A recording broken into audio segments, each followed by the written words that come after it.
એક ગ્લાસ નવશેકું ગરમ પાણી લેવાનું છે, એમાં અડધું ફાડું લીંબુનો રસ નીચોવી દેવાનો છે, અડધાની અડધી ચમચી હલ્દી પાવડર મિક્સ કરી દેવાનું છે, અડધાની અડધી ચમચી સૂંઠ પાવડર મિક્સ કરી દેવાનું છે અને 2 થી 3 ચમચી તમારે શુદ્ધ મધ એમાં મિક્સ કરી દેવાનું છે અને આ એક પ્રકારનું હેલ્ધી ડ્રિંક બની ગયું। હવે આ પીવાથી આપણા શરીરને અનેરા ફાયદાઓ થાય છે, જેમ કે આ ડ્રિંક છે તે શરીરનું ડિટોક્સિકરણ કરે છે અને ખાસ કરીને લીવરની સાફ સફાઈ કરે છે। એટલે જે લોકોની ફરિયાદ રહેતી હોય છે, ગેસ વાયુ વારંવાર થઈ જતો હોય, અપચો વારંવાર થઈ જતો હોય, ડાયજેશન વીક થઈ ગયું હોય, કબજિયાતની સમસ્યા થઈ ગઈ હોય કે પેટ ભારે ભારે લાગતું હોય, તો આ તમામ સમસ્યાઓમાંથી અમને લોકોને મુક્તિ મળે છે, કેમ કે લીવરમાંથી પાચક રસો બરાબર સક્રિય થાય છે। એટલે આ બધી સમસ્યાઓમાંથી અમને સરળતાથી મુક્તિ મળી જાય છે।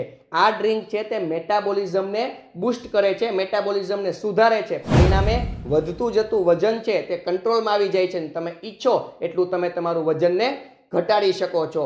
જે લોકોને ખીલની સમસ્યા રહેતી હોય, જે લોકોને ખીલની સમસ્યા ઓછી ન થતી હોય, તો એવા લોકોએ આ ડ્રિંકનું સેવન કરવું જોઈએ, કેમ કે સ્કિન ડિટોક્સ થાય છે એટલે ખીલની સમસ્યા ધીરે ધીરે ઓછી થાય છે। એક ઋતુ પૂરી થાય અને બીજી ઋતુની શરૂઆત થાય એટલે 2 ઋતુનું મિલન થાય ત્યારે અમુક લોકોને વાયરલ ઇન્ફેક્શન થઈ જતા હોય, બેક્ટેરિયલ ઇન્ફેક્શન થઈ જતા હોય અને ખાસ કરીને કફના રોગો થઈ જતા હોય, ઇમ્યુનિટી વીક હોય એ લોકો આ પ્રકારની ચપેટમાં વધારે આવી જતા હોય છે। તો એવા લોકોને આ હેલ્ધી ડ્રિંક શું કામ કરે કે કફને ઓછું કરવાનું કામ કરે છે અને એની ઇમ્યુનિટી સ્ટ્રોંગ કરવાનું કામ કરે છે, પરિણામે આ પ્રકારના ઇન્ફેક્શનોમાંથી એમને લોકોને સરળતાથી મુક્તિ મળે છે।